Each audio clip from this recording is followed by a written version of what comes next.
नक्षलवाद्यांवर मोठ्या प्रमाणात कारवाई होत असताना नक्षलवाद्यांकडून कुठेतरी शांततेचा सूर येताना दिसते आहे। मात्र नक्षल विरोधी अभियानात काम करणारे जनसंघर्ष समिती यांचं म्हणणं आहे की नक्षलवाद्यांना खऱ्या अर्थाने जर समजा शांतता पाहिजे असेल किंवा त्यांना जर शस्त्रसंधी करायची नसेल अशा वेळेस त्यांनी काही अटी सुचवल्या आहेत आणि त्या संदर्भामध्ये त्यांनी अमित शहा केंद्रीय गृहमंत्री यांना एक पत्र लिहिलेलं आहे आणि त्या माध्यमातून आपल्या काही मागण्या ज्या आहेत त्या ठेवलेल्या आहे की नक्षलवाद्यांनी शांततेचा विचार करण्याची भाषा तेव्हा बोलावी जेव्हा या अटी आणि शर्ती मंजूर होईल।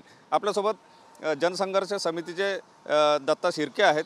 भाऊ, काय सांगाल?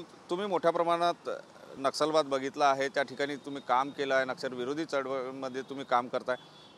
नेमकं तुम्ही अमित शहांना पत्र लिहिलं, काय नेमक्या पत्राचं आहे?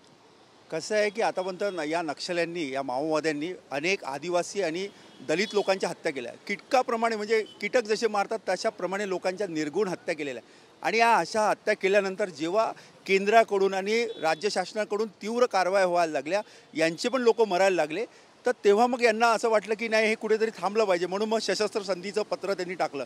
यापूर्वी पण त्यांनी एक पत्र टाकलं होतं की बा आम्ही सशस्त्र संधी करायला तयार आहे, आम्ही शांतता प्रस्थापित करायला तयार आहे, पण असं म्हणायचं आणि त्या अवधीचा फायदा घ्यायचा, म्हणजे मग कारवाया थांबल्या की मग त्याच्यानंतर पुन्हा अजून चळवळ करायची, असा यांचा प्रयत्न असतो।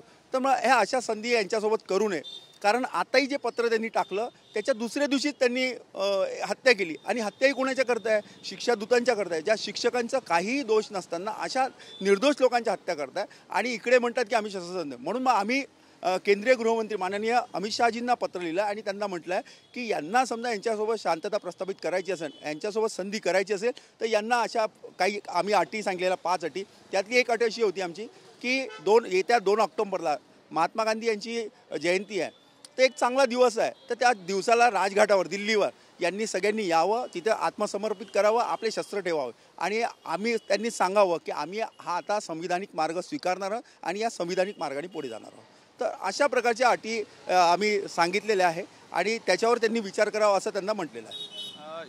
तुमच्या पत्राला अमित शहांकडून किंवा त्यांच्या डिपार्टमेंटकडून काही उत्तर आलं? आम्हाला पत्राचं उत्तर आलं नाही, आम्ही त्यांना मेल केलेला आहे, पत्र पाठवलेलं पण आहे पोस्टाने, पण त्याच्यावर येईल नाही येईल। पण ही जी बाजू आहे, आम्ही जी बाजू मांडलेली आहे, कारण बरेच वर्षापासून आम्ही या भागामध्ये काम करतो आहे, आदिवासी बांधवांचं सगळं दुःख बघत आहे, कारण आता संपत आलेलं आहे, तर लोकांना असं वाटतं की हे संपलंच पाहिजे। मग अशा वेळेस समजा हे संधी करत नसेल आणि ऐकत नसेल तर यांच्यासोबत कोणतीही संधी करू नये। आपल्या ज्या कारवाया आहेत तीव्र कराव्या आणि इतक्या तीव्र कराव्या की जे अमित शहाजींनी म्हटलेलं आहे की मार्चमध्ये संपुष्टात आणणार, तर संपुष्टात आणलंच पाहिजे।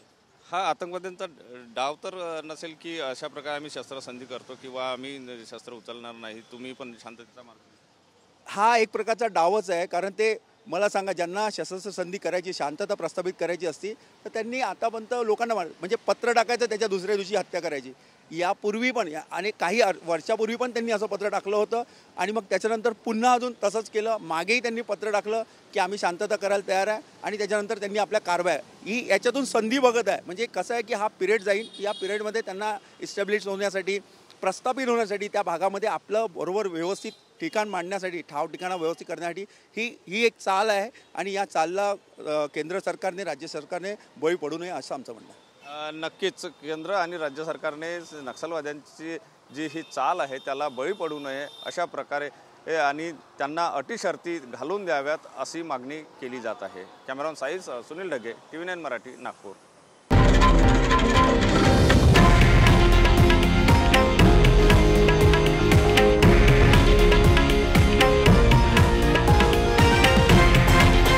हे आहे देशातील नंबर 1 न्यूज नेटवर्क आणि आपण पाहत आहात TV9 मराठी, एकमेव।